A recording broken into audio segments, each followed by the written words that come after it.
My name is Joaquin Herrera. I dig wells for a living, finding water where others see only dirt and rock. 90 days ago, the Yellowstone supervolcano erupted and plunged our world into an endless winter. The government collapsed, cities froze, and millions died. But I survived because I knew something everyone else needed: how to find water when the world runs dry. I became a reluctant leader to a group of desperate survivors, hunted by violent raiders who wanted my skills for themselves. This is how I lived through the first 3 months of the Ice Age apocalypse. Before we start the video, let us know what country you are tuning in from in the comments section below. Perhaps we will make a story there. Let's begin. You know what they don't tell you about the end of the world? It starts on a Tuesday, July 12th, 2024, to be exact. I was 60 miles east of Denver at the Riverside Ranch, sweat pouring down my back in 90-degree heat, installing a new water pump system for old Tom Henderson. The ground was baked hard as concrete from the summer drought, and I'd been fighting with that stubborn clay soil since dawn, trying to get the new well casing properly seeded. I remember wiping the grime off my hands with an old rag when my phone started buzzing like an angry hornet. Emergency alert after emergency alert. At first, I figured it was another Amber Alert or severe weather warning. Colorado gets those flash flood warnings all the time during monsoon season. But then Tom came running out of his ranch house, his face white as fresh snow, holding his phone like it might explode. "Joaquin, you need to see this right now," he said, his voice shaking. "Yellowstone just blew up." I actually laughed. Can you believe that? I stood there in that July heat, dirt under my fingernails, and I laughed at him. "Come on, Tom. What do you mean blew up? Like a geyser or something?" He thrust his phone at me, and there it was on the screen. A mushroom cloud bigger than anything I'd ever seen, rising up from what used to be Yellowstone National Park. The news reporter was using words I'd only heard in disaster movies: supervolcano, catastrophic eruption, global impact. I watched that footage 3 times before it really sank in. The entire northwestern corner of Wyoming was just gone. "How long ago did this happen?" I asked, still not quite believing what I was seeing. "About 40 minutes ago," Tom said. "They're saying the ash cloud is already spreading east. Wind patterns are gonna push it right across the country." I looked up at the clear blue sky, not a single cloud in sight, and tried to imagine it filled with volcanic ash. It seemed impossible. We were over 400 miles from Yellowstone. Surely we were far enough away to avoid any serious problems. The reporter on Tom's phone was talking about flight cancellations and air quality warnings, but those seemed like temporary inconveniences, the kind of thing that gets sorted out in a few days once the initial chaos settles down. "Well," I said, turning back to the well pump, "I guess we better finish getting you set up with reliable water before things get too crazy with travel restrictions." That was my first mistake, thinking this was going to be a short-term problem. I spent the rest of that Tuesday focused on my work, occasionally glancing at my phone for updates, but mostly just trying to get Tom's system operational. The news kept getting worse throughout the day.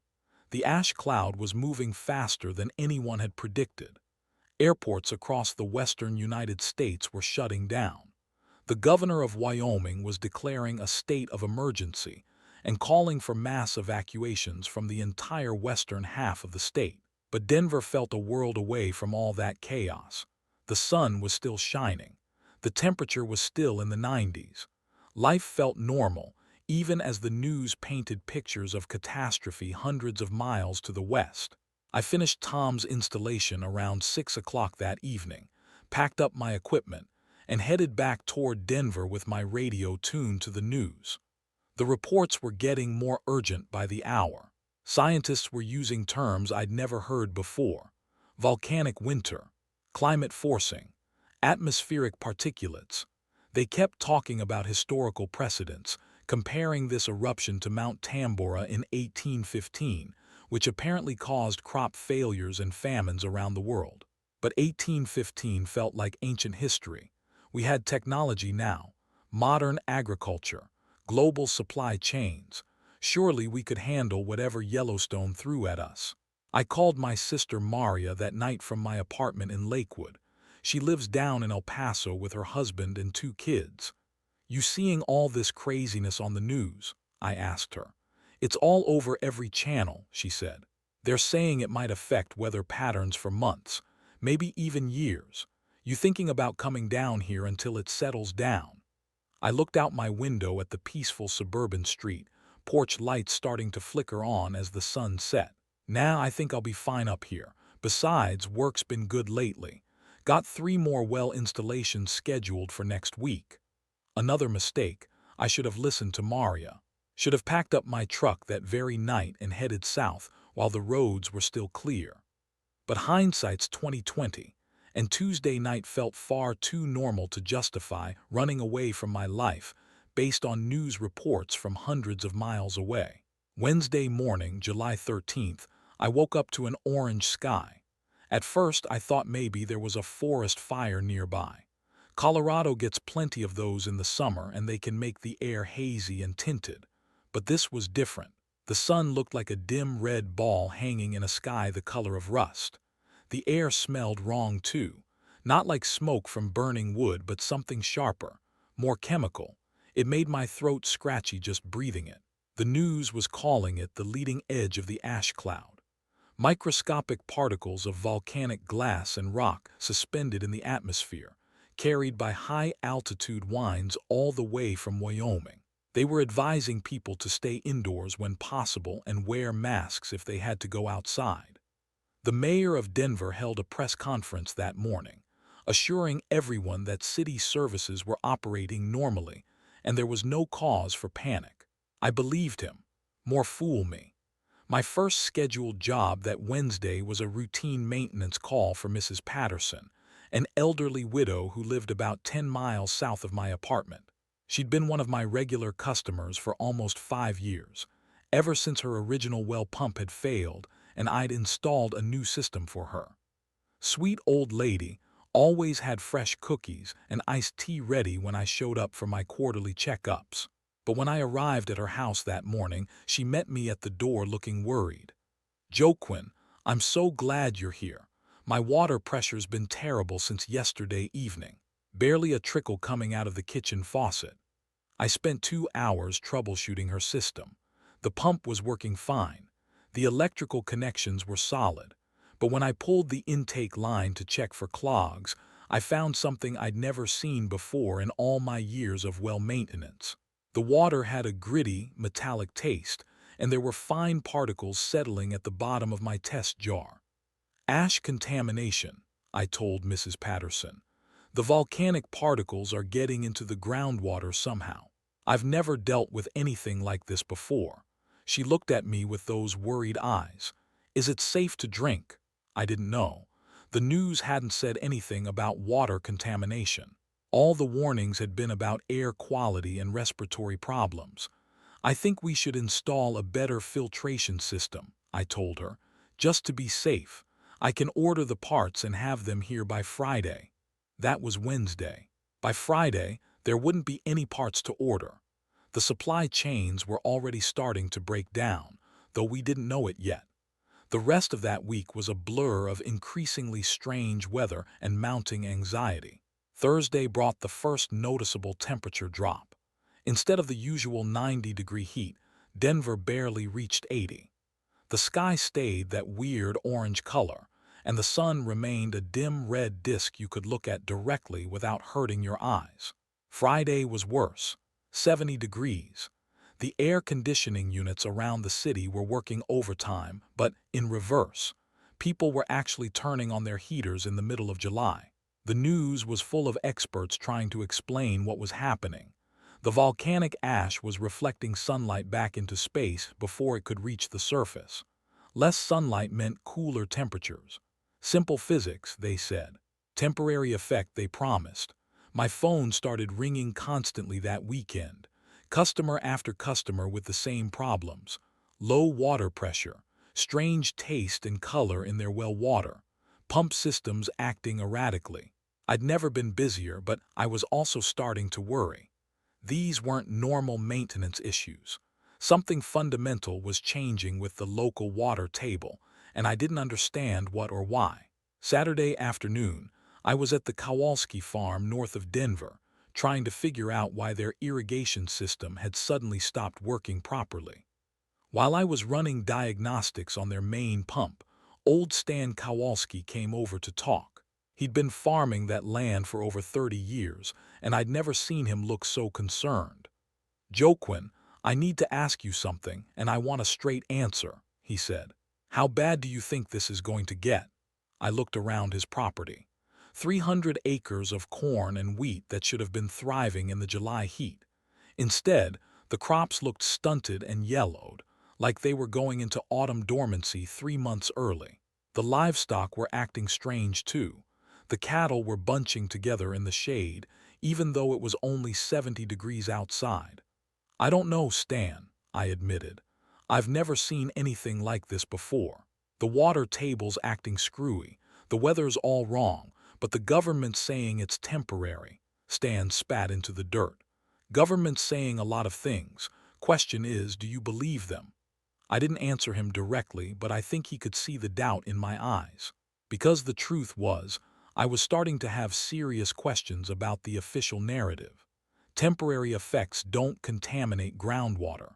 Temporary effects don't make July feel like October. And temporary effects certainly don't make experienced farmers look scared. That night, I sat in my apartment going through my customer database, making a list of all the well systems I'd installed or serviced in the past 5 years. Not because I was planning anything specific, but because some instinct was telling me to know where the reliable water sources were, just in case. My brother Carlos had always teased me about my emergency preparedness habits. After he died in that well collapse 3 years ago, I'd gotten maybe a little obsessive about having backup plans for everything. Extra supplies in my truck, emergency equipment cached at various job sites, detailed maps of every water source within a 100-mile radius. Carlos used to say I was preparing for the apocalypse. Turns out he was right. Sunday, July 17th, was the day I realized the government was lying to us. The temperature dropped to 65 degrees. In mid-July, in Denver, Colorado, I woke up to reports of crop failures across the entire western United States. Emergency grain reserves were being activated. The stock market had lost 30% of its value in 5 days. Airlines were grounding flights not just because of ash in the air, but because passenger demand had evaporated overnight. But the worst part was the water situation. I spent that entire Sunday driving from customer to customer, dealing with well system failures I couldn't explain or fix. The underground springs that had been reliable for decades were either running dry or producing water so contaminated it was undrinkable. Municipal water treatment plants were struggling to keep up with the increased filtration demands. By Sunday evening, I had a growing suspicion that we were looking at something much bigger than a temporary inconvenience. The volcanic ash wasn't just blocking sunlight. It was fundamentally altering weather patterns, disrupting the water cycle, and contaminating natural water sources across a huge geographic area. I called Maria again that night. "How are things looking down in Texas?" I asked her. "Strange," she said. "Temperatures are down about 10 degrees from normal. Juan's construction company is getting a lot of canceled projects. People are worried about money." "What about up there?" "Worse," I told her. "A lot worse. I'm thinking maybe I should take you up on that offer to come stay with you for a while." There was a long pause. "Joaquin, the news down here is saying things might get back to normal in a few weeks once the ash settles out of the atmosphere." "The news is wrong, Maria. I'm seeing things they're not reporting. Water table disruptions, ecosystem failures. This isn't going away in a few weeks." Another pause. "You really think it's that bad?" I looked out my window at the strange orange twilight that had become Denver's new normal.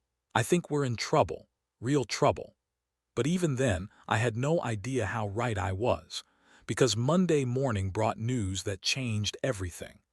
Overnight temperature readings from weather stations across the Rocky Mountain region were showing the beginning of what meteorologists were calling an unprecedented cooling trend. Agricultural experts were quietly revising their crop yield estimates downward. Emergency management officials were beginning to use words like extended emergency and long-term impacts. And in my apartment in Lakewood, Colorado, I was staring at a phone that wouldn't stop ringing. Customer after customer calling about well failures, water contamination, and system breakdowns. People who had never worried about their water supply suddenly facing the possibility that their most basic need might not be reliably available. That's when I started making my own emergency preparations. Not because I was paranoid, but because I was beginning to understand something the news reports weren't saying out loud. We weren't dealing with a short-term crisis that would resolve itself in a few weeks. We were looking at a fundamental change in how our world worked. And when the infrastructure started failing, people were going to need someone who knew how to find water. I spent Monday evening loading my truck with every piece of emergency equipment I owned. Portable pumps, water testing kits, drilling supplies, filtration systems. Enough gear to set up basic water access for a small group of people, even if the municipal systems failed completely. Because by Monday night, I was pretty sure they were going to fail. The signs were all there if you knew what to look for. Increasing system breakdowns, contamination problems that couldn't be easily resolved, temperature drops that were putting stress on infrastructure designed for much warmer weather. Tuesday, July 19th, exactly 1 week after the Yellowstone eruption, I woke up to the sound of my neighbor pounding on my door. Mrs. Chen from next door, an elderly woman who usually kept to herself. "Joaquin, please, I need your help," she said when I opened the door. "My water isn't working. Nothing's coming out of the tap at all." I spent the morning helping Mrs. Chen and 2 other neighbors troubleshoot their water problems. What I found was troubling. The municipal water pressure in our entire neighborhood had dropped significantly overnight. The city's main pumping stations were struggling to maintain adequate flow to all the residential areas. That afternoon, I made a decision that probably saved my life. Instead of waiting for the situation to get worse, I started reaching out to my most reliable customers. People I'd worked with for years. People I trusted. I began having quiet conversations about emergency water access and what we might need to do if the city systems failed completely. Mrs. Patterson was the first to take me seriously. "You really think it might come to that?" she asked when I stopped by her house that Tuesday afternoon. "I hope not," I told her, "but I'd rather be prepared for something that doesn't happen than be caught off guard by something that does." She nodded slowly. "My late husband always said you were the most reliable person he'd ever hired. If you're worried, that's good enough for me. What do you think we should do?" That conversation was the beginning of what would eventually become our survival group. Mrs. Patterson, the Kowalski family, 3 other neighboring families, and me. 8 adults and 4 children who decided that maybe, just maybe, we should start planning for the possibility that normal life wasn't coming back anytime soon. We were right to be worried. Because Wednesday morning, July 20th, brought the first real sign that civilization was starting to break down. The city of Denver announced rolling blackouts to conserve power for essential services. The governor activated the National Guard to help with supply distribution and emergency services. And for the first time since the eruption, local news stations started using the word crisis in their reports. But even with all those warning signs, none of us were prepared for what came next. Because Thursday morning, July 21st, was the day the ash cloud reached maximum density over Colorado. The day the sun disappeared entirely behind a wall of volcanic particles so thick that noon looked like twilight. And that was the day the temperature started dropping so fast that I knew, with absolute certainty, that we were no longer dealing with a temporary emergency. We were dealing with the beginning of the end of the world as we knew it. By August 18th, I knew we weren't dealing with a temporary weather event. The government had stopped giving daily updates. The temperature hadn't risen above 40 degrees in a week, and I just heard something that made my blood run cold. The main power station was running out of coal, but I had no idea that the real nightmare was about to begin. The power went out for good on August 19th at 3:17 in the morning. I know the exact time because I was awake, sitting in my truck in Mrs. Patterson's driveway, monitoring the emergency radio channels when every light in Lakewood suddenly went dark. Not rolling blackouts this time. Complete system failure.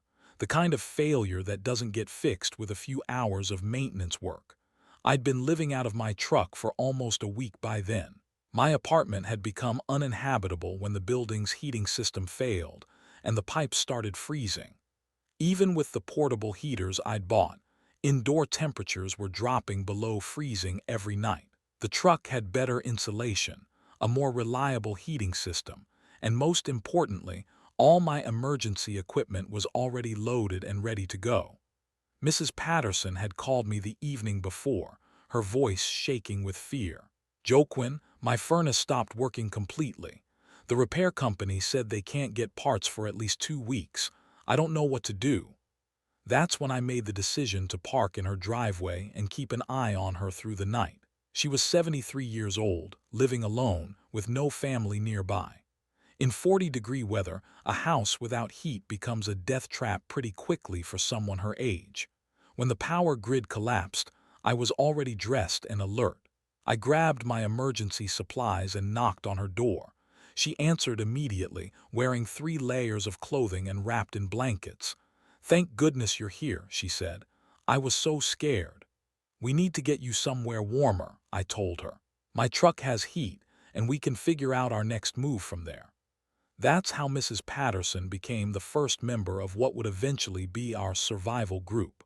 Not through any grand plan or careful selection process, but because a scared elderly woman needed help, and I couldn't walk away from someone in need. We spent that first powerless morning driving around Lakewood, checking on other people I'd worked for over the years. The sight that greeted us was like something out of a disaster movie. Abandoned cars scattered along the streets where they'd run out of gas or broken down in the cold. Storefronts with broken windows where desperate people had tried to get supplies. Smoke rising from several buildings where people were burning furniture and debris to stay warm. But the most disturbing thing was the silence. No traffic sounds, no machinery humming, no electrical devices buzzing in the background. Just the sound of wind blowing through empty streets and the occasional distant sound of people calling for help. "My God," Mrs. Patterson whispered as we drove past what used to be a busy shopping center. "How did everything fall apart so quickly?" The answer was simpler than most people realized. Modern civilization depends on electricity for everything. Water pumps, food refrigeration, communication systems, transportation infrastructure, heating and cooling. Take away the power grid and you don't just lose convenience. You lose the ability to maintain basic human needs on any significant scale. Our first stop was the Kowalski farm. I'd been worried about Stan and his family because their property was more isolated than most, and they'd been struggling with crop failures since the temperature drop began. What I found when we arrived was both better and worse than I'd expected. The good news was that the Kowalski family had been preparing for problems. Their farmhouse was warm because they had a wood-burning stove and plenty of fuel. They had food stored and a generator for essential electricity. Stan had even rigged up a manual pump system for their well water. The bad news was that Stan looked like he'd aged 10 years in the past month. "Joaquin, thank God you're here," he said when he saw me. "We've been trying to reach people on the radio, but there's been nothing but emergency broadcasts and static." "How are you holding up?" I asked. "We're surviving," Stan said. "But barely. Lost almost all the livestock. Couldn't keep them warm enough and couldn't get feed delivered. The crops are completely destroyed. 40 years of farming, and I've never seen anything like this."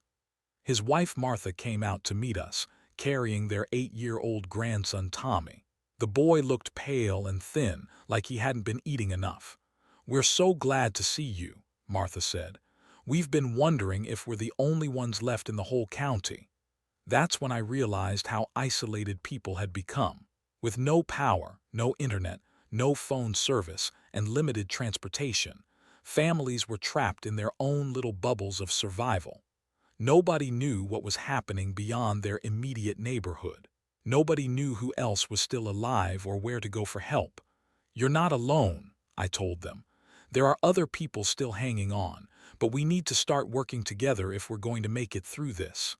Stan nodded grimly. "What do you have in mind?" I explained my idea about forming a small survival group, pooling resources, sharing skills, providing mutual support and security. The Kowalski farm would be perfect as a base location because it was relatively isolated, had good defensive positions, and most importantly, had access to well water that I'd personally maintained for years. "What about food?" Martha asked. "We have enough stored for maybe another month if we're careful, but after that—" "We'll figure it out," I said, though honestly I wasn't sure how. The grocery stores had been empty for over a week. Government food distribution centers were overwhelmed and running out of supplies. Hunting and foraging might work for a few people, but not for a larger group through an extended crisis. But I kept those doubts to myself. These people needed hope and leadership, not more reasons to be afraid. Our next stop was the Henderson family. Bob Henderson was a retired mechanic who lived with his wife and adult daughter about 5 miles from the Kowalski farm. I'd installed their well system 2 years earlier, and I knew Bob was the kind of practical, resourceful person we'd need in a survival situation. What we found at the Henderson place was troubling. Bob met us at the door carrying a shotgun, his face hard and suspicious until he recognized me. "Joaquin, what are you doing out here? It's not safe to be driving around." "Not safe how?" I asked. Bob looked around nervously before answering. "People are getting desperate. There've been break-ins all through this area. Yesterday, someone tried to steal our generator right off the back porch. I had to fire a warning shot to scare them off." This was new information, and it worried me. I'd expected infrastructure failures and supply shortages, but I hadn't really considered how quickly social order might break down once people got desperate enough. "How bad is it?" I asked.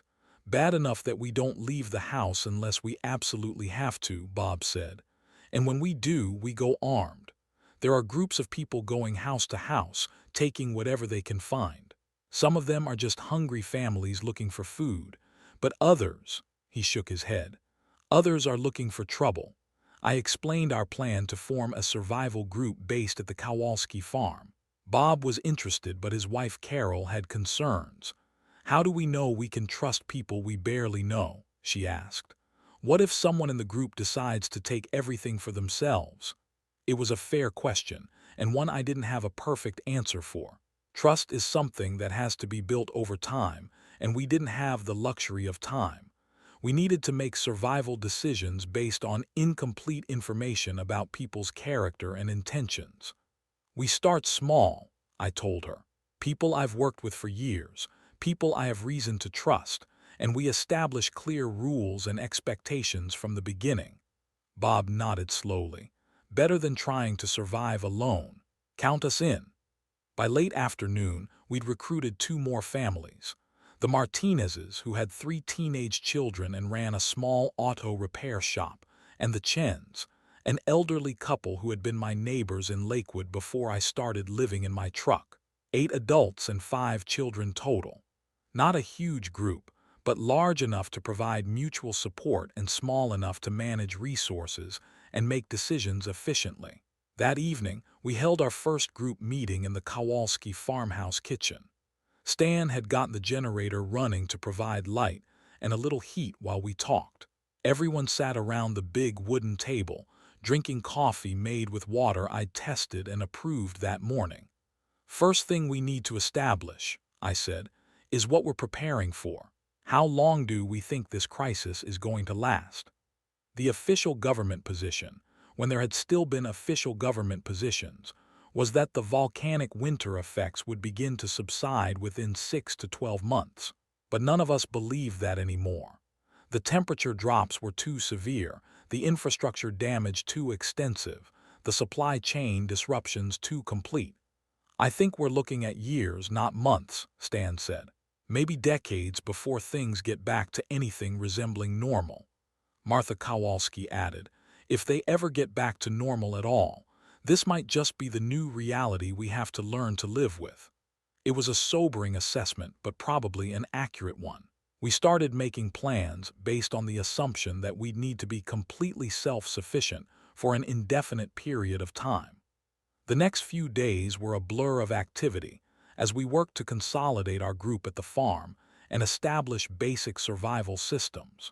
I spent most of my time working on water security, testing and improving the well system, setting up backup pumps and filtration equipment. Bob Henderson and his daughter worked on defensive preparations, reinforcing doors and windows, establishing watch schedules, creating secure storage for our supplies. The Martinezes focused on transportation, maintaining our vehicles and scavenging for fuel and spare parts. But the real test came on August 23rd, when we encountered our first serious external threat. I was working on the well pump around noon when I heard vehicles approaching the farm. Not just one or two cars, but several engines running rough and loud. Bob, who was on watch duty, came running over to me. "We've got company," he said. 6 or 7 people in 2 trucks. They don't look friendly." I grabbed my tools and headed toward the farmhouse, where the rest of our group was gathering. Through the kitchen window, I could see 2 pickup trucks parked at the end of the driveway. Several men were standing around the vehicles, looking at the farm buildings and talking among themselves. "What do you think they want?" Mrs. Patterson asked nervously. "Probably the same thing everyone wants," I said. "Food, fuel, and shelter." One of the men started walking up the driveway toward the house. He was carrying something in his hand, though I couldn't tell what from that distance. Bob positioned himself by the front door with his shotgun ready.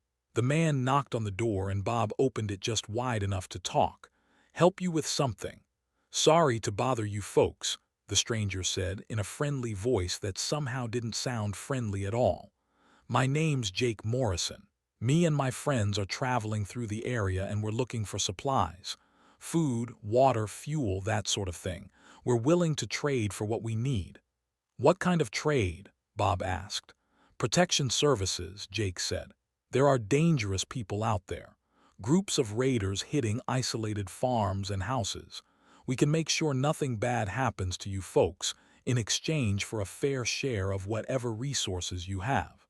It was a classic protection racket. Give us what we want, or we'll become the dangerous people you need protection from. I'd heard stories about groups like this operating in other parts of the county, but this was our first direct encounter. "We appreciate the offer," Bob said calmly, "but we're doing fine on our own." Jake's friendly expression didn't change, but his tone got a little harder. "Are you sure about that? Because from where I'm standing, it looks like you've got a pretty good setup here. Nice farm, reliable water, plenty of storage space. That's the kind of place that attracts the wrong sort of attention if it's not properly protected." "We'll take our chances," Bob said. Jake looked past Bob into the house, trying to get a better sense of how many people were inside and what kind of resistance he might face. "Well, that's your choice, I guess. But if you change your minds, we'll probably be in the area for a few more days." He turned and walked back to the trucks. The group spent several minutes talking and pointing at different parts of the farm before finally driving away. "That was a threat," Martha said once they were gone. "Yeah," I agreed. "They'll be back, probably tonight or tomorrow when they think we're less prepared." We spent the rest of that day getting ready for a fight, moving our most valuable supplies to secure hiding places, establishing defensive positions around the farm buildings, checking our weapons and ammunition. I wasn't a violent person by nature. I'd never been in the military, never been in a serious fight, never even owned a gun until a few weeks earlier when it became clear that law enforcement wasn't coming to help with anything. But desperate times were making different people out of all of us. That night, Bob and I took first watch while everyone else tried to get some sleep. We sat in the darkened kitchen, looking out at the moonlit farmyard, listening for the sound of approaching vehicles. "You ever think it would come to this?" Bob asked quietly. "Honestly, no," I said. "I figured there'd be problems. Supply shortages, power outages, maybe some social unrest. But I never imagined how fast everything would completely fall apart. What do you think happens next? If we get through tonight, I mean." I thought about that question for a long time before answering. I think we're going to face a lot more challenges like this. People get more desperate, they get more dangerous, and there's no police coming to help us, no government services to fall back on. We're on our own, Bob nodded grimly, so we fight. So we fight. The attack came at 4:30 in the morning, not the subtle nighttime raid I'd been expecting, but a direct frontal assault. The same two trucks from the afternoon, but this time they came fast and loud, engines roaring as they charged up the driveway toward the farmhouse. I was still on watch, so I saw them coming and raised the alarm. "Everyone up. They're here." The next few minutes were chaos. Shouting voices, running footsteps, the sound of truck doors slamming, and people taking positions around the farm buildings.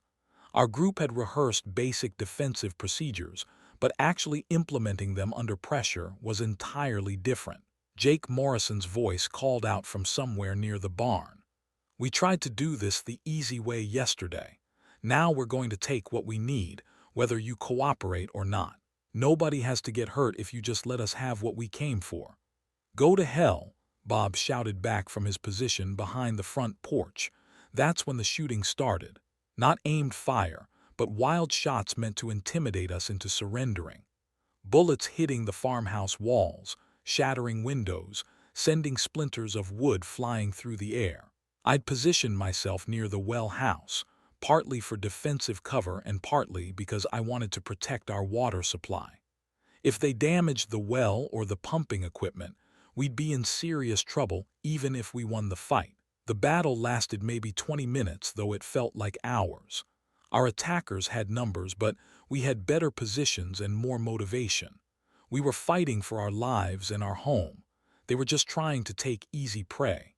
The turning point came when young Tommy Kowalski, who was supposed to be hiding in the basement with the other children, crawled out to where his grandfather Stan was positioned, and told him he could see one of the raiders trying to sneak around behind the house. Stan managed to get a clear shot at the guy, not to kill, but to wound and discourage. The raider went down screaming, and suddenly Jake Morrison's group wasn't so confident about their easy target. "This isn't over," Jake yelled as they loaded their wounded friend into one of the trucks. "We know where you are now. We'll be back with more people." They drove away into the pre-dawn darkness, leaving us shaken but victorious. Nobody in our group had been seriously hurt, though Mrs. Chen had cut her hand on broken glass and Bob had taken a minor graze from a ricochet. But as we sat in the damaged farmhouse kitchen watching the sun rise over a world that seemed increasingly hostile, I realized that Jake Morrison had been right about one thing. This wasn't over. We'd won this battle, but there would be others, and each time the stakes would be higher and the enemies more desperate. "What do we do now?" Martha asked, sweeping broken glass off the floor. "We get better at fighting," I said, "because this is just the beginning." September 5th was the day I realized we weren't just surviving a natural disaster. We were witnessing the end of civilization as we knew it. The snow was 3 feet deep and still falling. The government radio broadcasts had stopped completely, and as I watched smoke rising from the downtown area, I knew that some people had decided to take what they needed by force. What I didn't know was that they'd already heard about the guy who could find water. The snow started falling on September 6th and didn't stop for 3 weeks. Not the light dusting you'd expect in early fall, but heavy, wet snow that accumulated faster than it could melt. By September 15th, we had 18 inches on the ground.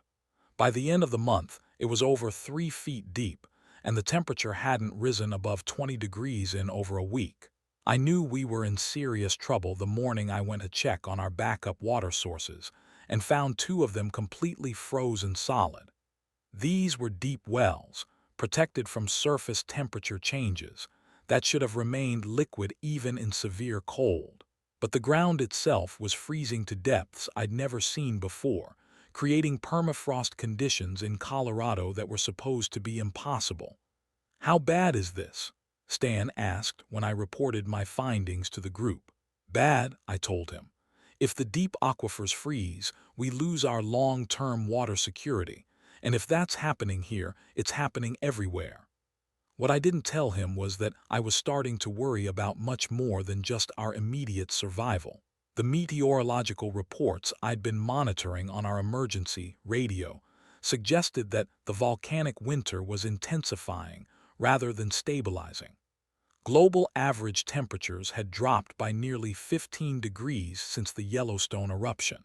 Crop failures were being reported across every continent.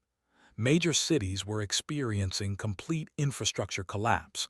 We weren't just dealing with a local emergency anymore. We were looking at the potential end of human civilization on a global scale. But I kept those fears to myself, because our group was already struggling with the psychological pressure of constant survival stress. Mrs. Patterson had developed a persistent cough that wasn't getting better despite our limited medical supplies. The Chen family was showing signs of serious depression and social withdrawal. Even the children were becoming increasingly quiet and subdued as the reality of our situation settled in. The attack on September 18th changed everything about how we thought about security and survival strategy. I was working on the well pump around 10 in the morning when Bob came running from his watch position near the road. "Vehicles approaching," he said. "Multiple trucks, moving fast, and they don't look like locals." This wasn't like the Jake Morrison encounter from August. Those had been opportunistic raiders looking for easy targets. What approached our farm that morning was something much more organized and dangerous. 5 trucks, all painted in matching dark colors, carrying at least 20 armed men in military-style clothing. They moved with tactical precision, setting up positions around our property with the kind of coordination that suggested real training and experience. "Attention in the farmhouse," a voice called through a bullhorn. "This is Marcus Chen of the Regional Security Collective. We're here to conduct a resource assessment of this facility." I should mention that this Marcus Chen was no relation to our Mr. and Mrs. Chen, just an unfortunate coincidence that made our elderly neighbors even more nervous about the whole situation. "What kind of resource assessment?" Stan called back from behind the reinforced front door. "We're inventorying available supplies, equipment, and personnel throughout this sector," the voice replied. "Cooperation with this assessment is mandatory under emergency management protocols." It was complete nonsense, of course. There were no legitimate emergency management protocols that authorized private military groups to seize civilian property. But they had enough firepower to make their fake authority seem very real. "We're not interested in cooperating," Bob shouted. "This is private property." "That's unfortunate," Marcus Chen replied, "because we have reliable intelligence that this location contains significant water resources and technical expertise that are needed for regional stability operations." That sent a chill down my spine. They weren't just randomly hitting farms looking for supplies. They knew specifically about our water capabilities and my background as a well digger. Someone had been gathering information about us and sharing it with dangerous people. "You have 1 minute to come out with your hands visible," the voice continued. "After that, we'll enter the buildings and conduct our assessment with or without your cooperation." I made a quick decision that probably saved all our lives.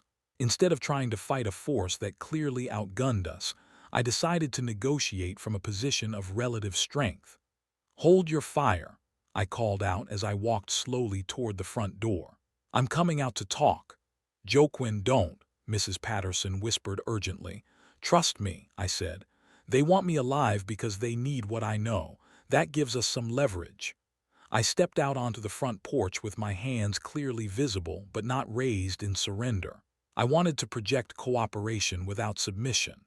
Marcus Chen was a tall, lean man in his 40s with military bearing and cold, calculating eyes. He approached the porch with two armed guards flanking him, confident in his tactical superiority. "You must be Joaquin Herrera," he said. "We've heard quite a lot about your skills with water systems." "Who's been talking about me?" I asked. Marcus smiled, but it wasn't a friendly expression. "Word gets around in survival communities. A man who can find clean water in the middle of a volcanic winter is a valuable resource, too valuable to waste on a small group like this." "What do you want?" "Simple proposition," Marcus said. "You come with us and provide technical support for our water operations. In exchange, we leave your friends here unharmed and make sure they have enough supplies to last through the winter." It was a devil's bargain. Go willingly into what was essentially slavery, or watch my people get slaughtered by a superior force. But there was a third option that Marcus hadn't considered. "What kind of water operations are you running?" I asked, stalling for time while I thought through our options. "Large-scale resource extraction and distribution," he replied. "We're working to establish sustainable water access for survivor communities throughout the region." Complete nonsense again. If they were legitimately trying to help survivor communities, they wouldn't need to threaten and extort technical expertise from people like me. "That sounds like important work," I said, "but I'd need to know more about your organization and operations before I could commit to helping." Marcus was clearly getting impatient with my questions. "This isn't a negotiation, Herrera. You're coming with us one way or another. The only question is whether your friends survive the process." That's when Stan Kowalski made the decision that turned everything around. I heard the farmhouse door creak open behind me, followed by Stan's voice calling out in a casual, conversational tone. "Marcus Chen, you say?" Stan said. "Funny thing. I got a radio call yesterday from a group down in Colorado Springs. They were warning people about a bunch of raiders using that exact name and claiming to work for something called the Regional Security Collective." Marcus stiffened. This was clearly not information he'd expected anyone to have. Stan continued, his voice getting louder so everyone could hear. "Seems this Marcus Chen fellow and his boys hit a family shelter last week. Killed 3 people, including a 10-year-old girl, and took everything they had. Real humanitarian operation you're running there." I could see the tactical situation shifting in real time. Marcus's men were starting to look uncomfortable. They'd probably been told they were working for a legitimate security organization, not a group of murderers and thieves. "That's enemy propaganda," Marcus said, but his voice had lost some of its confidence. "Maybe," Stan replied. "But the folks in Colorado Springs also mentioned that this fake Marcus Chen has a distinctive scar on his left hand from an old injury. Something about a workshop accident with a welding torch." Marcus instinctively glanced down at his left hand, and I saw the scar Stan had described. Long, jagged mark across the back of his hand that looked exactly like an old burn injury. "You know what I think," Stan said. "I think you boys might want to reconsider who you're working for, because this man's been telling people he's running humanitarian operations while he murders children for their food supplies." The tactical situation was deteriorating rapidly for Marcus's group. 2 of his men had actually lowered their weapons and were looking at their leader with obvious suspicion and disgust. "Shut up, old man," Marcus snarled, pulling a pistol from his belt. That's when Bob Henderson, who had been quietly moving into position behind the farm equipment, opened fire with his hunting rifle. Not at Marcus, but at the truck tires. 4 quick shots that disabled 2 of their vehicles and sent everyone scrambling for cover. "Everyone in the house now," I shouted, running for the front door as gunfire erupted around the farmyard. What followed was a 20-minute firefight that was much more intense than our encounter with Jake Morrison's group. Marcus's people had better weapons and training, but they'd lost the element of surprise and psychological advantage. More importantly, The information Stan had shared about Marcus's reputation had created divisions within their own group. I could see at least 3 of his men who were no longer shooting at us, instead focusing on finding cover and figuring out how to extract themselves from a situation they no longer wanted to be part of. The battle ended when one of Marcus's own men put a bullet in his back and started shouting to the rest of us, "Cease fire, we're pulling out." It turned out that several members of Marcus's group had been recruited under false pretenses. They'd been told they were joining a legitimate security organization, not a gang of raiders and murderers.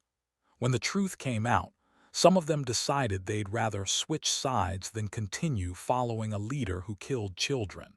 2 of them, a former army mechanic named Rodriguez and an ex-police officer named Sarah Williams, actually stayed to join our group after their former associates left. "Why should we trust you?" Martha asked them during the tense debriefing session that evening. "Because we just shot our own leader to protect you," Rodriguez replied. "And because we know things about what's happening out there that you need to hear." The information they shared was disturbing. According to Rodriguez, there were at least a dozen groups like Marcus's operating throughout Colorado and the surrounding states. Some were just opportunistic raiders, but others were more organized. They were establishing territorial control, enslaving people with useful skills, and building what amounted to feudal kingdoms in the ruins of the old world. "It's going to get worse," Sarah warned us. "A lot worse.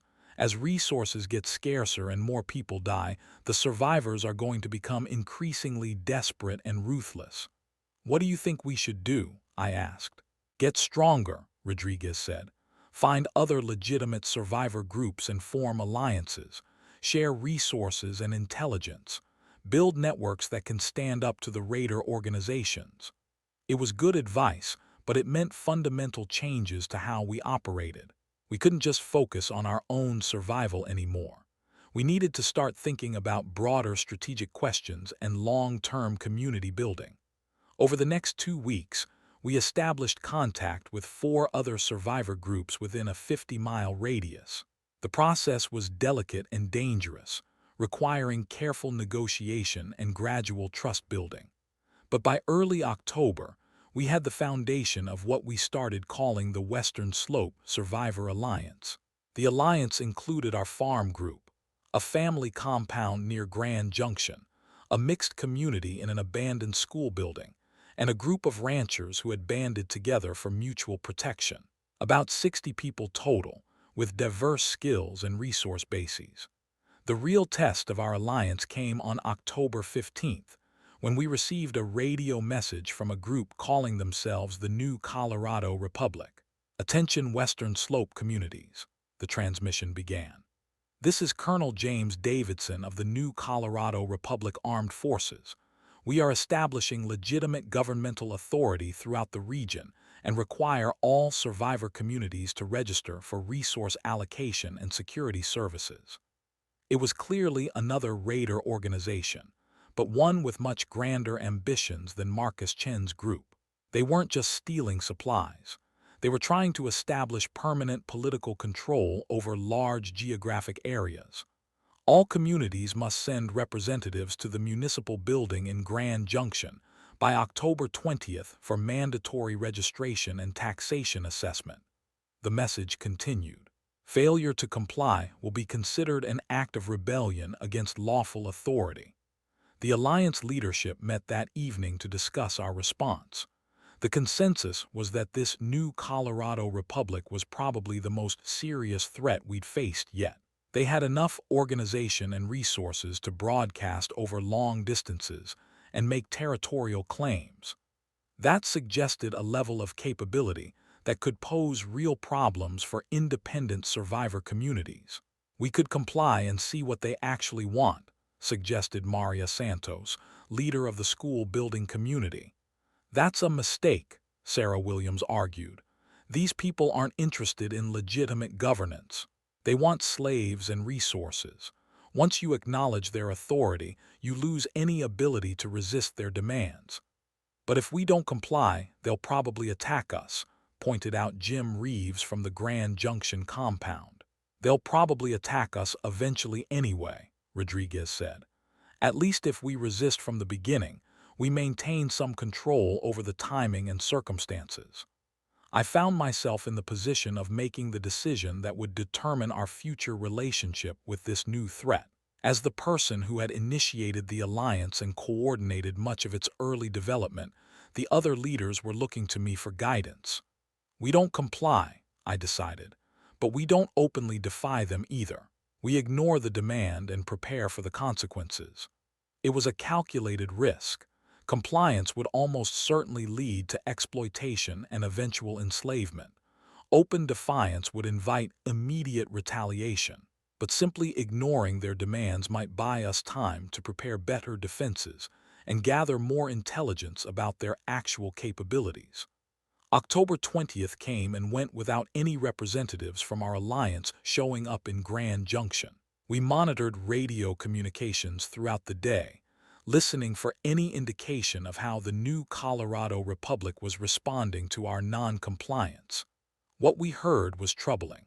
Several smaller communities had sent representatives and were being required to surrender significant portions of their food and fuel supplies as taxation for security services. People with valuable skills were being temporarily relocated for regional infrastructure projects. It was systematic resource extraction and population control, exactly what Sarah had predicted. The retaliation against non-compliant communities began on October 22nd. I was monitoring radio communications when I heard the first distress call. A small family group about 30 miles south of our position was under attack by new Colorado Republic forces.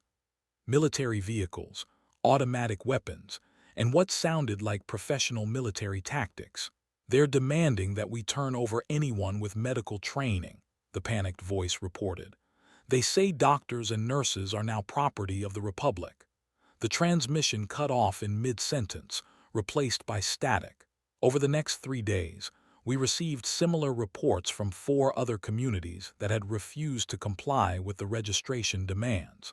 Each attack followed the same pattern: overwhelming force, demands for specific skilled personnel, seizure of resources and equipment. "They're coming for us next," Rodriguez said during our evening planning session on October 24th. "It's just a matter of when." "How long do we have?" I asked. "Not long," Sarah replied. "They're working their way through the non-compliant communities systematically. Based on the pattern, we're probably looking at the next few days." That night, I couldn't sleep. I kept thinking about my brother Carlos and the conversation we'd had the week before he died in that well collapse. He'd been talking about a complex geological survey project, trying to determine the safest drilling approach for a particularly challenging site. "Sometimes," he'd said, "the best strategy isn't to go through the hard rock. Sometimes you find a way around it, or you find a different approach entirely." As I lay in my sleeping bag in the farmhouse basement, listening to the wind howling through the frozen landscape outside, I started thinking about different approaches to our problem with the new Colorado Republic. We couldn't match their firepower. We couldn't outrun them indefinitely. But maybe we didn't need to fight them directly. Maybe there was a way around the hard rock. By morning, I had the beginning of a plan that would either save us all or get us killed trying. October 22nd, 6:47 in the morning. I'll remember that exact moment for the rest of my life. That's when I stopped running and decided to fight back. The Ravagers thought they had us cornered in the old Lakewood Industrial District, but they didn't know about the abandoned well I'd capped there 5 years earlier. They didn't know about the methane pocket I'd been careful to avoid. And they definitely didn't know that a man who'd spent his life digging holes in the ground might just know how to make the earth swallow his enemies whole. But even as I watched their convoy disappear into that sinkhole, I knew our troubles were far from over. My plan was insane, and I knew it. But sometimes insanity is the only rational response to impossible circumstances. The new Colorado Republic had superior numbers, better weapons, and military training. What they didn't have was intimate knowledge of the underground infrastructure that I'd been working with for over 15 years. The key to everything was an abandoned well site in the old Lakewood Industrial District, about 12 miles from our farm. I drilled that well 5 years earlier for a manufacturing company that went bankrupt before the project was completed. During the drilling process, we'd encountered a significant methane pocket at about 40 feet down. Standard safety protocol required us to cap and abandon the site rather than risk an explosion. What made this particular location special was the underground geology. The methane pocket was connected to a network of natural gas seams that ran throughout the area. More importantly, the abandoned well was located at the lowest point of a natural drainage basin that would funnel surface water directly into the underground caverns during heavy rainfall or snowmelt.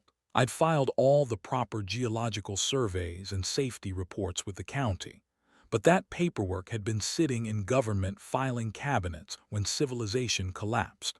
As far as I knew, I was the only person alive who understood the specific underground hazards of that location. The plan I presented to the Alliance leadership was simple in concept but terrifying in execution.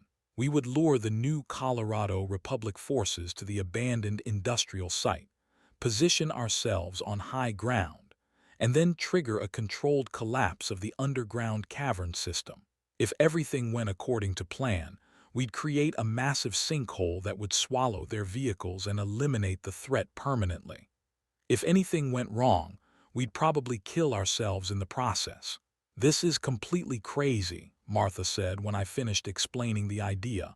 "Crazy enough that it might actually work," Rodriguez added. "They won't expect anything like this." Sarah Williams had the most practical concerns. How do we get them to follow us to that specific location? And how do we make sure we're not caught in the collapse ourselves? Those were the two critical questions that would determine whether we lived or died. The answer to the first question came from an unexpected source. During our radio monitoring, we'd learned that the new Colorado Republic was specifically interested in capturing people with technical expertise. Engineers, mechanics, medical personnel, and especially anyone with knowledge of water systems and geological surveys. "They want me alive," I told the group. "That's our advantage. I'll make contact and offer to surrender in exchange for safe passage for everyone else, but I'll insist on meeting at a location of my choosing." "They'll never agree to that," Jim Reeves objected. "They will if I make it sound like I'm trying to protect something valuable," I replied. "I'll tell them I have detailed geological surveys for the entire region, including information about underground water sources. But the surveys are hidden at a secure location that only I can access." It was a convincing lie because it was based on truth. I did have extensive geological knowledge of the region, and that information would be incredibly valuable to anyone trying to establish long-term control over survivor communities. The answer to the second question was more complex and dangerous.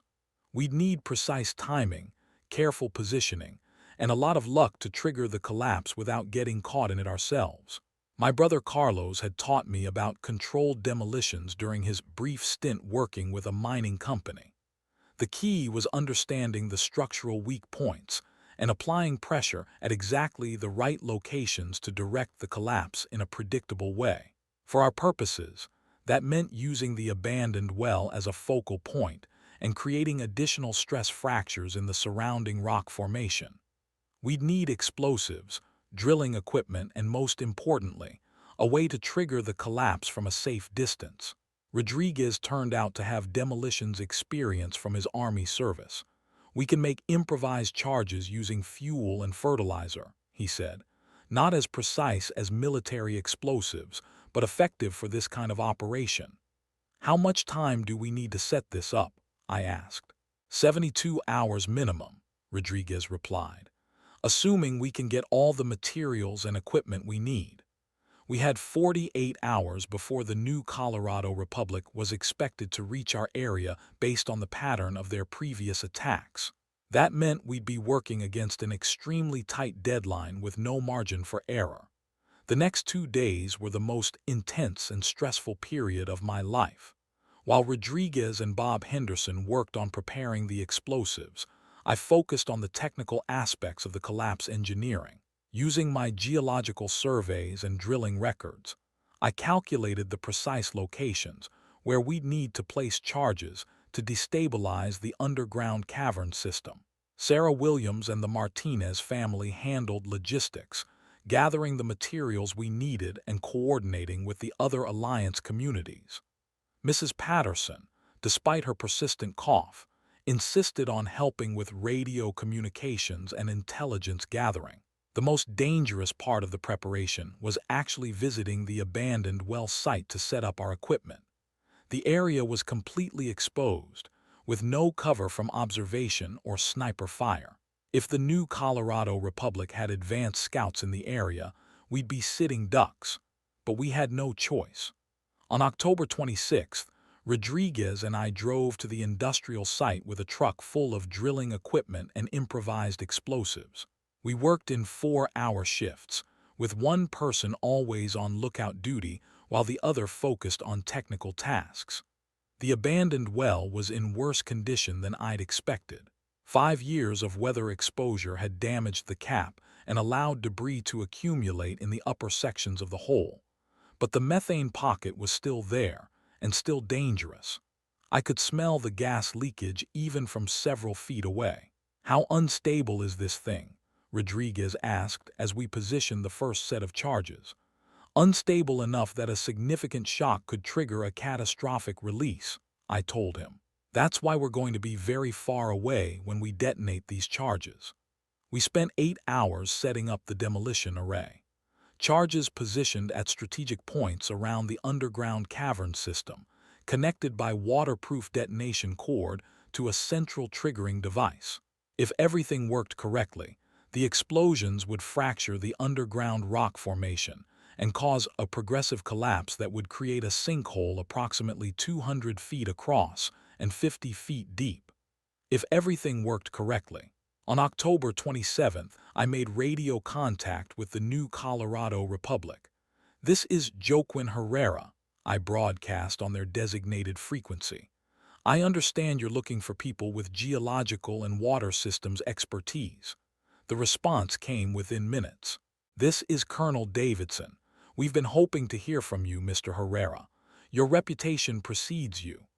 "I'm prepared to discuss terms for cooperation," I said, trying to sound like someone who was resigned to inevitable defeat. "But I have conditions." "You're not in a position to make demands," Davidson replied coldly. "Actually, I am," I said, "because I have something you need. Detailed geological surveys for this entire region, including comprehensive data on underground water sources, mineral deposits, and structural stability. Information that took 15 years to compile and can't be replicated." There was a long pause before Davidson responded. "What kind of conditions?" "Safe passage for the civilian families in my group," I said. "They're not combatants and they have no strategic value to your organization. Let them go, and I'll turn over all my geological data along with my technical services." "Where do you want to meet?" "There's an abandoned industrial site in Lakewood," I said, giving him the coordinates for our trap location. "My surveys are secured there, and it's isolated enough that your people won't have to worry about civilian interference." "How do we know this isn't some kind of ambush?" Davidson asked. "Because I'm outnumbered 50 to 1, I replied. "What kind of ambush could I possibly set up against those odds?" It was a reasonable question, and apparently a convincing answer. Davidson agreed to meet at the industrial site the following morning. He'd bring a small force to take custody of me and the geological surveys, while the rest of his people maintained positions around our farm to ensure compliance. That night, our entire group relocated to defensive positions on the hills overlooking the industrial site. We'd identified several locations that should be safe from the sinkhole collapse, but close enough to provide covering fire if needed. The hardest part was saying goodbye to people I might never see again. Mrs. Patterson, despite everything we'd been through together, still looked at me like a favorite grandson. "You better come back from this, young man," she said. "We need you." "I'll do my best," I promised, though honestly I wasn't sure any of us would survive what was about to happen. The new Colorado Republic convoy arrived at the industrial site at 9:30 on the morning of October 28th. 12 vehicles carrying approximately 40 armed personnel, exactly as Davidson had promised. They positioned themselves in a defensive formation around the abandoned well, completely unaware that they were sitting on top of a geological bomb. I approached the convoy on foot, carrying a briefcase full of authentic-looking geological documents that would pass casual inspection. My real survey data was safely hidden back at the farm, but Davidson wouldn't figure that out until it was too late. Colonel Davidson turned out to be a tall, authoritative man in his 50s, with the bearing of someone accustomed to being obeyed without question. He had 2 bodyguards flanking him, and a radio operator maintaining contact with his other forces. "Mr. Herrera," he said as I approached, "I trust you have the materials we discussed." "Everything's here," I replied, holding up the briefcase. 15 years of geological surveys, water table maps, structural stability assessments, and mineral deposit locations. Davidson nodded to one of his men, who took the briefcase and began examining the contents. The documents looked legitimate because they were legitimate, just not complete. "This appears to be authentic," the soldier reported after a few minutes. "Excellent," Davidson said. "Now about your technical services. We have several major infrastructure projects that require your expertise." "What kind of projects?" "Water system installations for our administrative centers," Davidson replied. "We're establishing permanent settlements throughout the region and need reliable access to clean water." "That shouldn't be a problem," I said, "though I'll need access to my drilling equipment and technical supplies." "Of course. We've already secured your equipment from the farm. Your people have been very cooperative." That sent a chill through me. If his people were already at the farm, then our families were essentially hostages to ensure my compliance. The stakes had just gotten much higher. "I assume they weren't harmed," I said, trying to keep my voice steady. "They're safe as long as you continue to cooperate," Davidson replied. "Now shall we discuss the details of your first assignment?" I was about to respond when Rodriguez's voice crackled through my concealed radio earpiece. "Joaquin, we've got a problem. Additional Republic forces are approaching from the east. Looks like 3 more trucks with at least 20 people." Davidson was apparently receiving similar intelligence from his own communications network. "Colonel, we have additional assets arriving at the perimeter," his radio operator reported. "Good," Davidson said. "We'll need the extra security for transport." But I knew those additional forces weren't just for security. Davidson was planning to eliminate our alliance communities entirely once he had what he needed from me. The meeting at the industrial site wasn't just about capturing me. It was about positioning forces for a coordinated attack on all our settlements. I made a split-second decision that probably saved dozens of lives. "Colonel," I said, "before we proceed with business, there's something you should know about this location." "What kind of something?" "Geological instability," I replied. "This site was abandoned because of underground methane deposits and structural weakness. It's not safe for large vehicles or heavy equipment." Davidson looked around at his convoy, clearly concerned. "How unstable are we talking about?"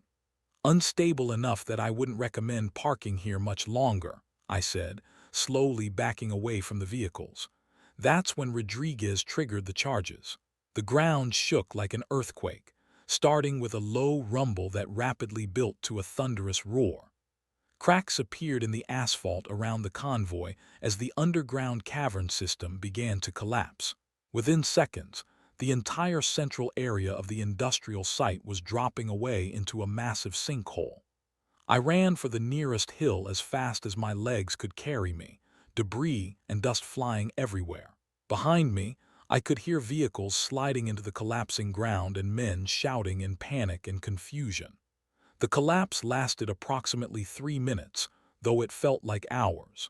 When the dust finally settled, the abandoned industrial site had been replaced by a crater approximately 200 feet across and 60 feet deep. Most of Davidson's convoy had disappeared entirely, swallowed by the earth along with their occupants. But not all of them. 5 vehicles had been positioned far enough from the collapse zone to avoid falling into the sinkhole. Their occupants were disoriented and confused, but still armed and still dangerous. And they were very angry about what had just happened to their friends. "That was for Marcus Chen and every innocent person you murdered," I shouted down at the survivors, though I doubt they could hear me over the sound of settling debris. The survivors regrouped quickly, demonstrating the kind of military discipline that made them dangerous opponents. Within minutes, they had established defensive positions and were returning fire at our locations on the surrounding hills. But their tactical situation was hopeless. They were trapped in low ground with limited cover, surrounded by Alliance forces with superior positions and clear fields of fire. More importantly, the destruction of Davidson's main force had eliminated their backup and logistics support. The firefight lasted about an hour before the surviving Republic forces attempted to retreat. We allowed most of them to escape, partly out of humanitarian concern, and partly because we wanted them to carry word back to their leadership about what had happened. Rodriguez was the first to reach me after the shooting stopped. "Holy hell, Joaquin," he said. "I can't believe that actually worked." "I can't believe we survived it," I replied. "We spent the rest of that day securing the area and assessing the results of our operation." The sinkhole had completely eliminated approximately 35 Republic personnel and 12 vehicles. The psychological impact on the survivors was probably even more significant than the material losses. But our victory came at a cost. During the firefight, young Tommy Kowalski had been struck by a stray bullet and seriously wounded. Dr. Martinez from the school building community was able to save his life, but it was a close thing. Mrs. Patterson's cough had also gotten much worse during the stress of the operation. She was running a fever and having difficulty breathing, symptoms that suggested her condition was more serious than we'd initially thought. "We need to get these people proper medical care," Dr. Martinez told me privately. "Where?" I asked. "The hospitals are gone. The medical supply chains are broken. We're on our own." "Maybe not," Sarah Williams said, joining our conversation. "I've been monitoring Republic radio communications since the attack. They're talking about a place called Haven Valley, some kind of major settlement with medical facilities and stable infrastructure." "Sounds too good to be true," Rodriguez said skeptically. "Maybe," Sarah replied. "But if it's real, it might be our best option for getting proper medical care for our people." That evening, we held another Alliance leadership meeting to discuss our situation and plan our next moves. The successful elimination of Davidson's force had bought us time and eliminated an immediate threat, but it had also revealed the limitations of our current survival strategy. "We can't keep living like this," Martha said. "Constantly fighting off raiders, struggling for basic medical care, never knowing where our next meal is coming from." "What alternative do we have?" Jim Reeves asked. "Maybe it's time to start thinking about joining a larger community," I suggested. "Something with the resources and infrastructure to provide long-term stability." "You mean like this Haven Valley place?" Stan asked. "Maybe. Or maybe we work on building something like that ourselves. Find a more defensible location, recruit more members, establish sustainable agriculture and industry." It was a big decision, and not one we could make quickly. We agreed to spend the next few weeks gathering intelligence about other survivor communities and evaluating our options. But as I sat by the fire that night, listening to Mrs. Patterson's labored breathing and watching Tommy Kowalski sleep fitfully despite his pain medication, I knew we were approaching a turning point. The guerrilla warfare tactics that had kept us alive during the initial crisis were no longer sufficient for long-term survival. We needed to start building something permanent, something that could last beyond the immediate emergency and provide hope for a real future. November 8th, 6:47 in the morning. I'll remember that exact moment for the rest of my life. That's when I stopped running and decided to fight back. The new Colorado Republic thought they had us cornered in the old Lakewood Industrial District, but they didn't know about the abandoned well I'd capped there 5 years earlier. They didn't know about the methane pocket I'd been careful to avoid. And they definitely didn't know that a man who'd spent his life digging holes in the ground might just know how to make the earth swallow his enemies whole. But even as I watched their convoy disappear into that sinkhole, I knew our troubles were far from over. The cost of victory became clear over the next 72 hours. Tommy Kowalski developed a serious infection from his bullet wound that Dr. Martinez couldn't treat with our limited medical supplies. Mrs. Patterson's respiratory condition worsened to the point where she was struggling to breathe even while resting. And Bob Henderson, who had taken shrapnel during the firefight, was showing signs of internal bleeding that required immediate surgical intervention. We'd won the battle, but we were losing the people we'd fought to protect. We need to make contact with Haven Valley, I told the Alliance leadership during our emergency meeting on November 11th. Whatever the risks, it's better than watching our people die from treatable conditions. Sarah Williams had been monitoring radio communications and gathering intelligence about the mysterious settlement. From what I can piece together, Haven Valley is located in a former resort complex about 100 miles south of here. They're claiming to have restored electricity, heated buildings, and functional medical facilities. Claims are easy to make, Rodriguez said skeptically. What's the catch? Integration requirements, Sarah replied. Everyone who joins becomes a permanent resident. No leaving, no visiting other communities, no maintaining outside contacts. Complete isolation from the rest of the survivor network. It sounded like another control scheme, similar to what we'd encountered with the new Colorado Republic. But the alternative was watching our injured and sick friends die slowly from conditions that should have been easily treatable. How do we know it's legitimate? Martha asked. We don't, I admitted. But we're running out of options, and if it's real, it might be the kind of stable community we need to start building toward anyway. The decision to send a reconnaissance team to Haven Valley was one of the hardest choices I'd made since the crisis began. We'd be splitting our group, sending our most capable people into unknown territory, and potentially walking into another trap. But Tommy's condition was deteriorating rapidly, and Mrs. Patterson was now unconscious more often than she was awake. Time was running out. Rodriguez, Sarah, and I volunteered for the reconnaissance mission.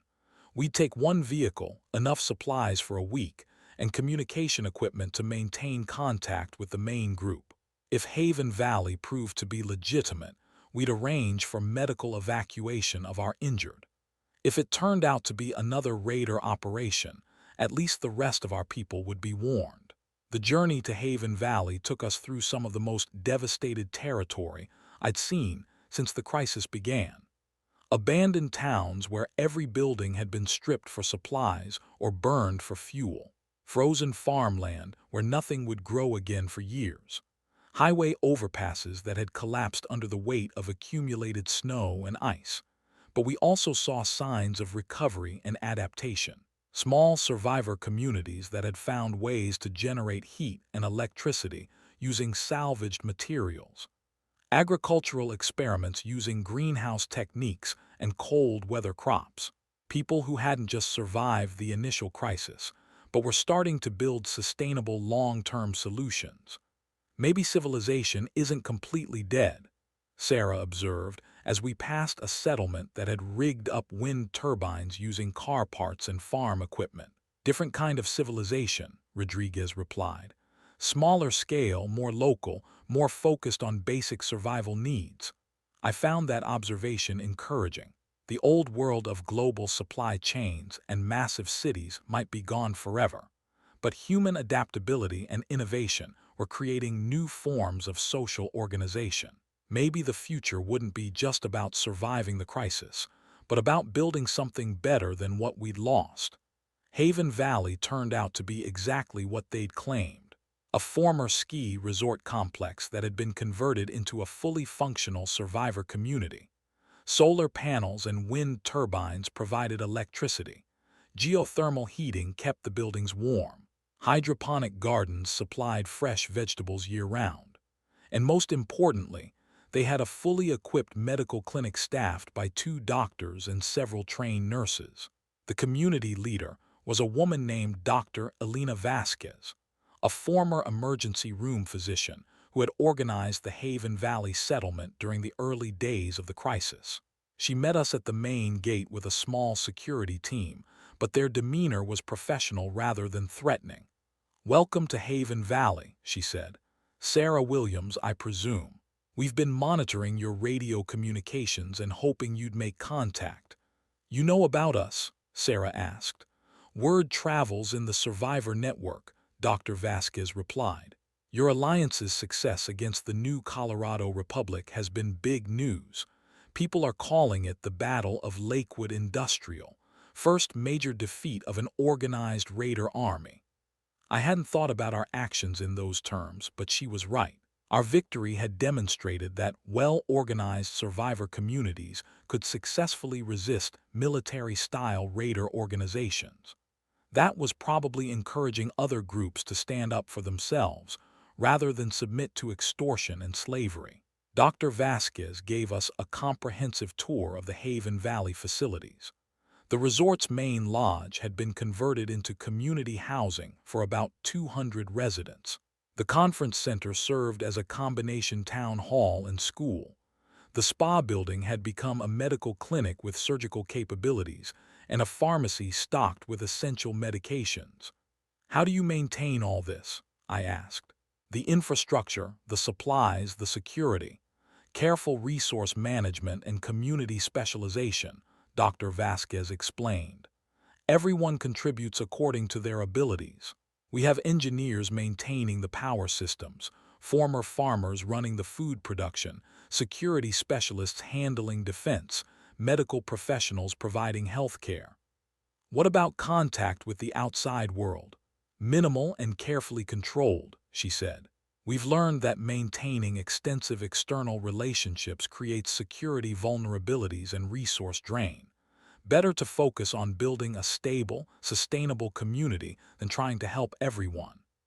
It was a pragmatic approach, but it felt cold compared to the mutual aid philosophy that had guided our alliance. Still, the results were impressive.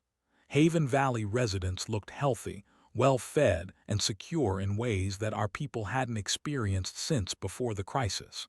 The medical evaluation of our situation was sobering.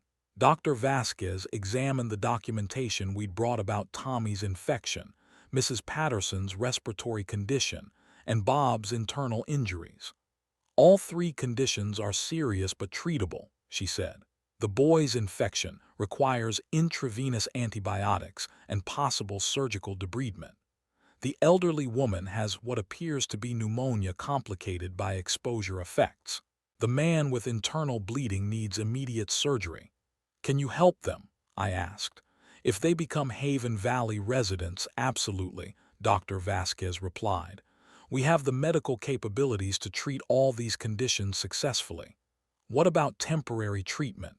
Medical assistance without permanent relocation?" Dr. Vasquez shook her head. "That's not how we operate. Community resources are reserved for community members. Outsiders receive emergency stabilization only." It was the integration requirement Sarah had warned us about. Join permanently or get minimal help. No middle ground, no exceptions, no special arrangements. "What would permanent residence involve?" Rodriguez asked. "Complete integration into our community structure," Dr. Vasquez explained. "All outside property and resources become community assets. All labor and skills become community obligations. All personal relationships and loyalties become secondary to community welfare." "What about our other alliance communities?" Sarah asked. "The people we've been working with for months." "You'd have no further contact with them," Dr. Vasquez said firmly. "That's essential for community security and stability. Divided loyalties create conflicts and vulnerabilities." I understood the logic, but the price felt impossibly high. We'd be abandoning the alliance we'd worked so hard to build, leaving dozens of people who had trusted us to lead and protect them. But Tommy was dying, Mrs. Patterson was dying, Bob was dying, and Haven Valley was the only place within reach that could save them. "We need time to think about this," I said. "Of course," Dr. Vasquez agreed, "but not too much time. Winter is getting worse, and travel will become impossible within the next few weeks." That night, the three of us sat in Haven Valley's guest quarters debating the most difficult decision any of us had ever faced. Save our friends by abandoning our community, or stay loyal to our community and watch our friends die. "There has to be another option," Rodriguez said. "Some way to get medical help without giving up everything we've built." "Maybe we could convince Dr. Vasquez to make an exception," Sarah suggested. "Trade something valuable for temporary medical assistance." "She doesn't seem like the type to compromise on policy," I replied. "And honestly, I understand why. If they started making exceptions, they'd be overwhelmed with requests from every survivor community in the region." We spent hours discussing alternatives, but none of them seemed realistic. The medical expertise and equipment existed in only a few places, and all of them had similar resource protection policies. The breakthrough came when I started thinking about the conversation like a technical problem rather than a moral dilemma. What did Haven Valley need that we could provide? What did they lack that our alliance could supply? "Water expertise," I said suddenly. "That's what they need." Rodriguez looked confused. "They seem to have plenty of water. The resort has wells and the geothermal systems." "For now," I said. "But what about long-term expansion? What about helping other communities that want to join them? What about technical maintenance of their existing systems?" Sarah caught on immediately. "You're thinking about offering your services as a water systems consultant rather than just joining as another resident." "Exactly. A formal partnership rather than individual integration. The Alliance provides specialized technical support. Haven Valley provides medical services and trade opportunities." It was a different kind of relationship than what Dr. Vasquez had described, but it might be more valuable to both communities. Haven Valley would gain access to rare technical expertise and potential new members from our Alliance network.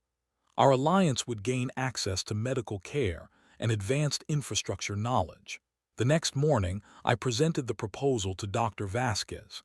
"Interesting concept," she said after I finished explaining the partnership idea.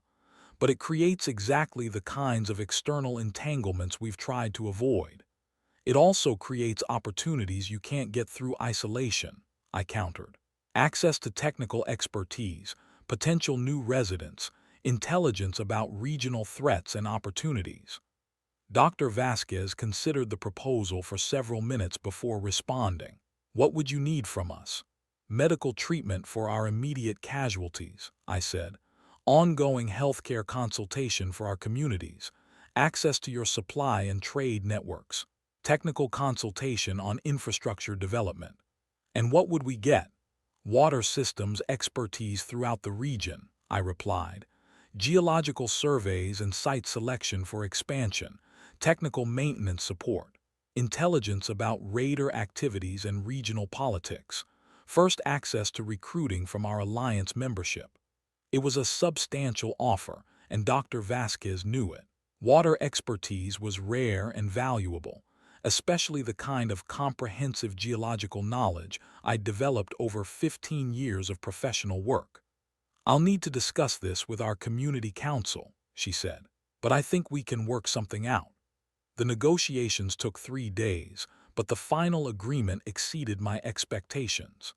Haven Valley would provide immediate medical care for Tommy, Mrs. Patterson, and Bob, plus ongoing healthcare support for our Alliance communities.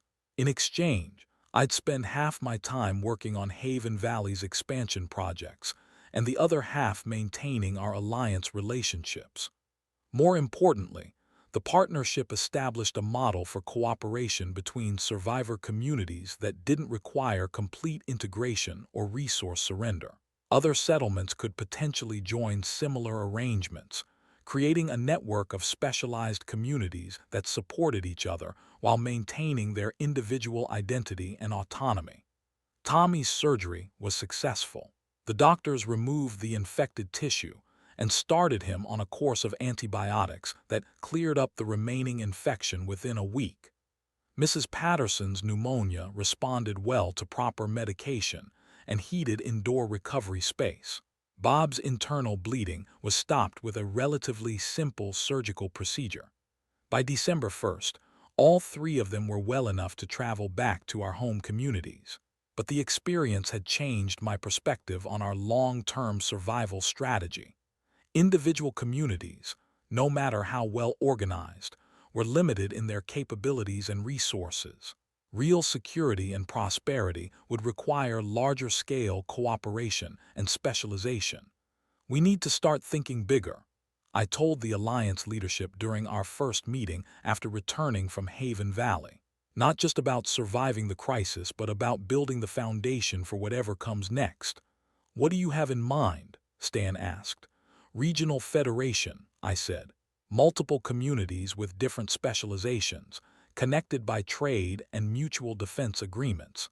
Haven Valley for medical services and advanced infrastructure. Our farm communities for food production.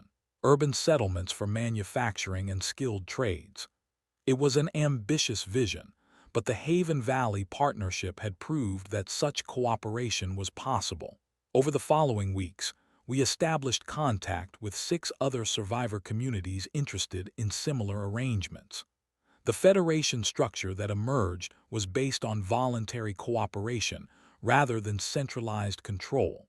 Each community maintained its independence and internal governance, but committed to mutual aid and resource sharing agreements.